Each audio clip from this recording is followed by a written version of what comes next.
Brand loyalty is a really dark horse. For you to enjoy a product, you have to use products of the same brand for that seamless connectivity. What I mean by this can be explained in this video. Well, let me show you how all these Samsung products work together. So in front of me is pretty much Samsung's entire ecosystem. From watch to earbuds to phone to laptop to tablet. So say I copy something from my phone, I of course then just paste that to my tablet or my PC. Say you're taking notes on your actual tablet like this. What's cool is that you can actually hit this button right here and then it gives you all your tools on your phone and be able to just draw on your tablet still. And now say I want to continue this onto my phone in terms of notes, I could just go to the multi-window on my phone and then just click open and now I have it on my phone as well. On Samsung laptops, they have a thing called multi-control. That means you can connect your tablet and your phone to your PC and bring your cursor from your laptop over to your tablet or bring it back to your laptop and go to your phone seamlessly. And say you want to extend your laptop's display over to your tablet, it actually does this wirelessly just by click of a button and now you have two separate screens with no wires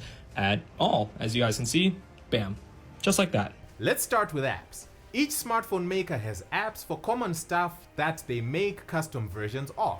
They do this to add extra features in them that may not come in the versions of the app that is available to everyone. Sometimes they may make their own version of the app from the ground up. This can be SMS apps, your notes app, or a music app. These apps that are made by the smartphone maker are what we call first-party apps, and in most cases only work on the smartphone maker's hardware.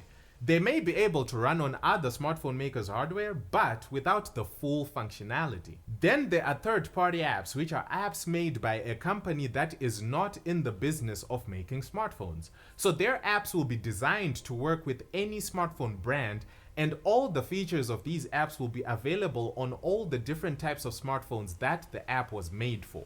So Samsung Notes is a first-party app for taking notes that is made by Samsung for Samsung. And Evernote is an example of a third-party note-taking app that is made to work on any smartphone regardless of the brand. First-party apps are great because they can be very powerful. A Samsung Notes app might have a feature built in to link a to-do list that you create with the Samsung calendar and Samsung contacts whenever you enter a date or time or someone's name.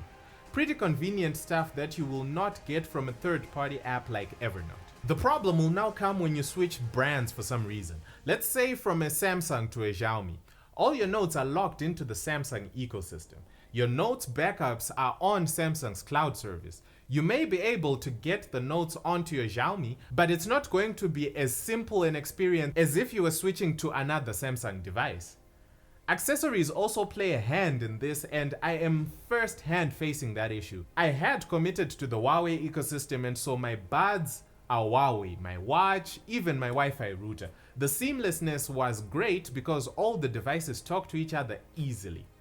Then I switched to using a Google Pixel, but with Huawei accessories, and immediately some features disappeared. I can no longer use my watch as a remote shutter for the camera. Controlling media functions like playing music on my phone using my watch is now not as seamless as I would like it to be, and to top it all off, the default health app on the Google Pixel called Google Fit is not compatible with the watch, so all the data the Huawei watch collects cannot be fed into the Google Fit health app. Thankfully, there is a process to get Huawei Health installed on the Google Pixel, which can then use the data from the watch, but now I have to install a Huawei app on a Google Pixel, just so I can access the features my Huawei watch has. This is just my experience with Huawei accessories on a non-Huawei device. If I had a Huawei tablet and a Huawei laptop, I would be forfeiting stuff like wirelessly viewing photos and videos that are stored on the tablet from my laptop without needing to connect a cable to the laptop. Yes, there are third-party apps that can do this for me, but the beauty of an ecosystem is if I am not tech-savvy, the features will come built into the devices already, so I won't need to figure out the best third-party app that will make me do this. Where it gets hectic is backups. Currently, I have multiple backups that I did for my P30 Pro and my Mate 40 Pro on my laptop.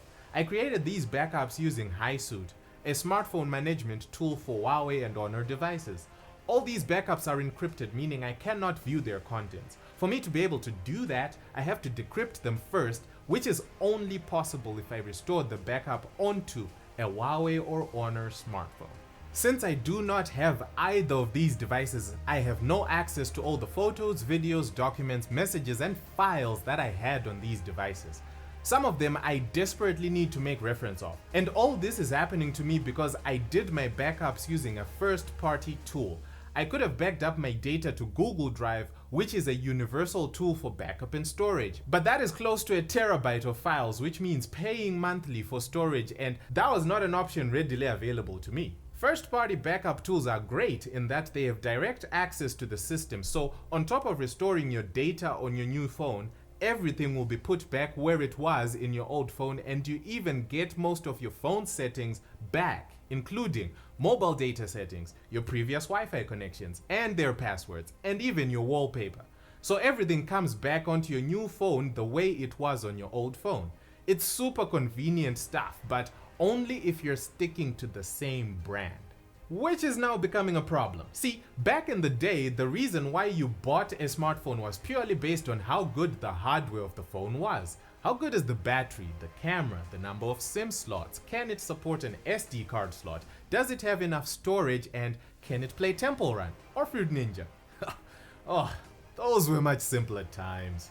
And so the brand didn't matter much until software started defining your smartphone experience more and more, and the app ecosystem also started to flourish. But even then, the app experience was largely determined by third-party apps, and first-party apps were either very bare bones with basic features or a reskin of something developed by a third party. But now, a lot of experiences that are internet and cloud-based are now more closely linked to first-party apps. With a modern smartphone, if you want to experience it in the way the maker designed it to work, you will have to use the smartphone maker's first-party apps and accessories, which then lock your data and user experience within that brand's apps and products. With modern smartphones, you now have to think long and hard about switching from one brand to the other. It's no longer as simple as looking at the spec sheet anymore.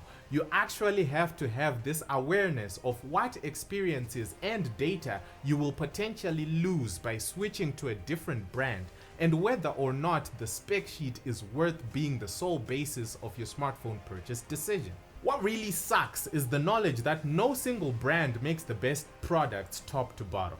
I would argue that Sony makes the best Bluetooth headphones, that Huawei makes the best smartwatches looking at battery life, and Apple provides the best ecosystem integration of all its products.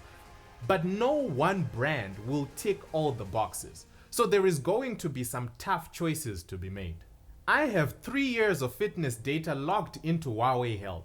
Moving to any other app means I will lose all that data, so regardless of the smartphone brand I use, I will be sticking to Huawei Health as my health tracking app. I have chats and text messages within Google Messages, so maybe that becomes my default SMS app. Until the unlikely event that I switch to an iPhone. Not gonna happen. Evernote has been my default notes app for around 5 years now, and it's proven to be a good move because it has seen me keep my 5-year-old notes despite switching smartphones 3 or 4 times and jumping between 3 different smartphone brands, from LG to Huawei to more recently Google Pixel, if you were wondering. First-party apps, services, and accessories are amazing to use because of the depth of integration you will get to experience. But they are quite the dark horse in that they will hold your data hostage in the event that you want to jump ship onto a different brand. If you're a brand loyalist, then you will be alright. But if you love variety, then you may need to invest in figuring out alternative third-party apps that work on multiple brands, just to avoid a scenario where parting ways with one brand means parting ways with all the data and information you accumulated in the time that you were with that brand. Let me know if your experience is jumping between brands. I'll catch you again next time.